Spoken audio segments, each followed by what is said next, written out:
So now, one thing I will say is I chose this image specifically to talk about this topic because one thing I wanted to point out was I don't know if you saw it. Did you see any of the coverage about the actual incident? Oh yeah. Yeah, that's the part I did see because I didn't see anything else about the games. And when I started to pull it up, that's immediately what I saw instead of actual I, gameplay. yeah, and I thought it was unbelievable and actually like it actually hurt me and I had to like stop I had to look away and like stop because like why did nobody at one point decide that they should throw to like go back to like the the main like the throw back to studio like get out like they were like zooming in on his lifeless face on live TV and I'm like for the love of God his wife is on the field right there, can we just like I didn't get to this. see that, and I'm not gonna lie, I was looking for that, but I'm pretty sure it was intentionally gone because I wasn't seeing it in real time. I couldn't see anything Yeah, else it except was. for the text of what was happening. Oh my God, dude, it was brutal. It would literally at one point they like lifted his head to like I just reposition it for the CPR and his like eyes blinked open and he was literally just lifeless and they zoomed in on it and I was like, for the love of God, just have some kind of taste, some kind of just, understanding that this is a human being on the ground, potentially at the end of his life, and you're just gonna broadcast this live. Like, I just like the fact that players had to actually interlock arms around him to stop people from seeing. It's just it was so sad, and I just honestly I had to look personally look away from my own like I can't look at this anymore. Like after I saw that like literally them show his lifeless face, I was like, this is too far. It was like this is way too far. And journalism and sports media especially can go too far at times. And this was one of those times because it was just like this does not need to be shown. Like this does not need to be seen. This is the not only is this potentially the end of his life, but this is the end of his career for sure for the rest of his life. So it's like unbelievable that this was it was just bad. It was just I was watching and I just couldn't. I was like one of those where I was like I just this is one of the only moments that I think I'll ever just go like I don't need to look at this. Like I don't need to be a part of this what's happening right now. And they were like just straight up broadcasting it, trying their best to get every angle possible of his lifeless body. And I was like for the love of God, please stop. Like if for Okay, I just anybody I just saw a couple of frames of that, and I see what you yep, mean.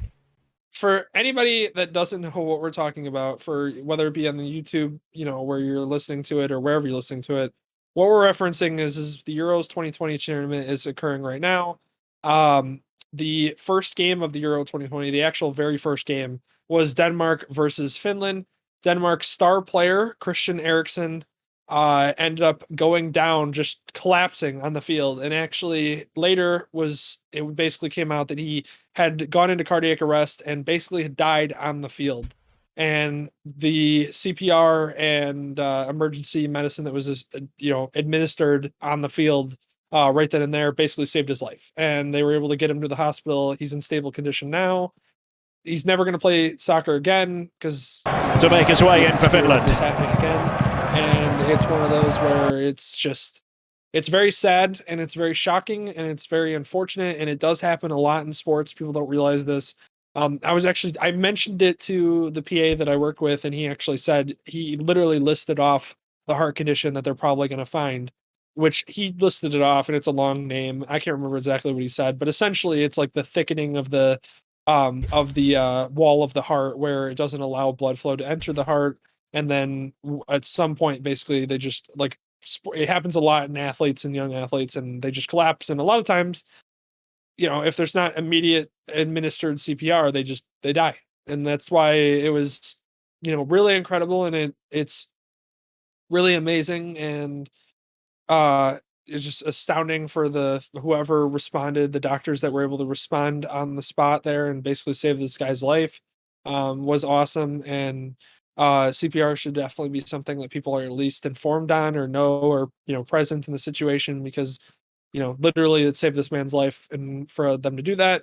And yeah, so it was a very sad moment, but it was just did not help that the TV broadcast decided to try their very best to get the best angle they possibly could of this man's lifeless body with his wife crying standing on the field next to him. That was another great scene that they had to broadcast on live TV. That was fantastic, you know.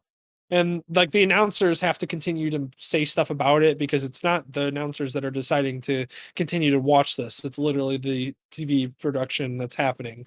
They could have thrown to the studio. They could have gone to, you know, somebody could have hopped on a camera back at the studio and started to, you know, literally it's a situation where nobody would blame somebody for hopping on, you know, Just to ad narrate lib it. and trying, yeah, and trying to just, you know, take time. Nobody would care. Nobody would, you know, think that they were ridiculous or, you know, whatever. So they really needed to, and they didn't, and it was sad and disturbing. But ultimately, you know, he's okay. He's stable in the hospital. He was awake. He did actually give out a message to his fans and everybody watching.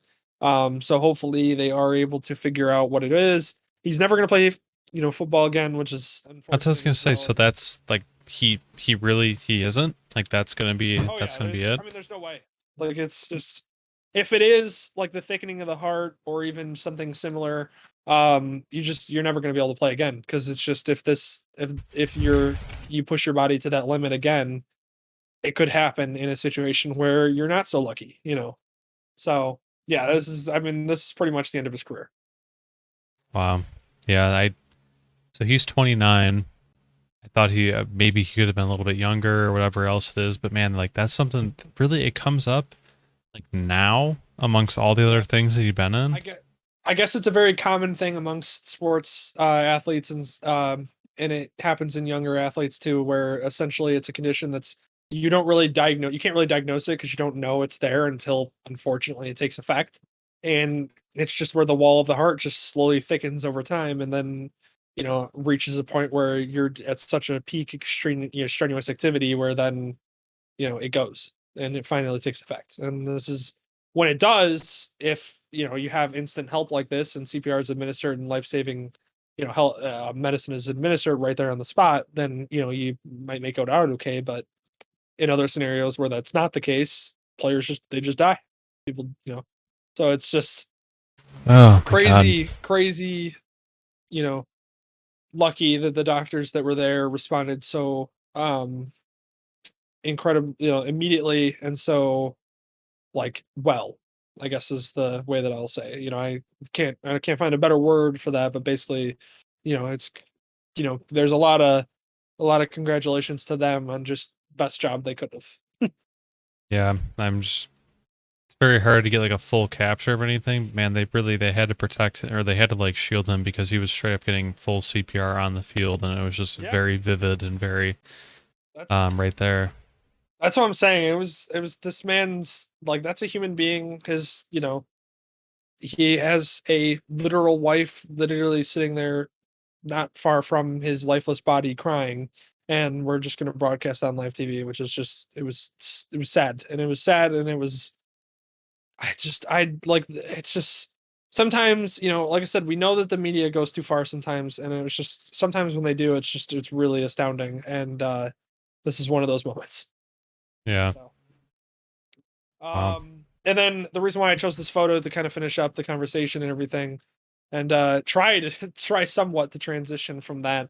The reason why I picked this photo was because this is the same game where Finland actually did end up winning 1-0, and this is actually the first goal that this guy ever scored for his team for Finland, and he opted not to celebrate or anything, which is you know very understandable, you know under the circumstances and situations. So but yeah, so that's why I chose this photo because I was like, we don't need to show any more of this guy. There's way too much that's already been shown. I'll mention his name. We'll talk about the situation, but that's you know as far as we're gonna go in that scenario. Yeah. Um, It's hard to know where to like end things, but man, yeah, like I can't again, I can't imagine playing the same day, hours later or whatever after and I seeing that. guess yeah, I guess the teams voted like to do it. I guess the teams like collectively said like, you know, we should play on you know at least an honor or respect to the game, you know, kind of thing for him which is understandable. And I get it, and you could say all people could say all they want about like, well, they should have postponed the game or whatever, but people don't you don't know how you're going to respond until you're in that situation. So the fact that they responded the way they did is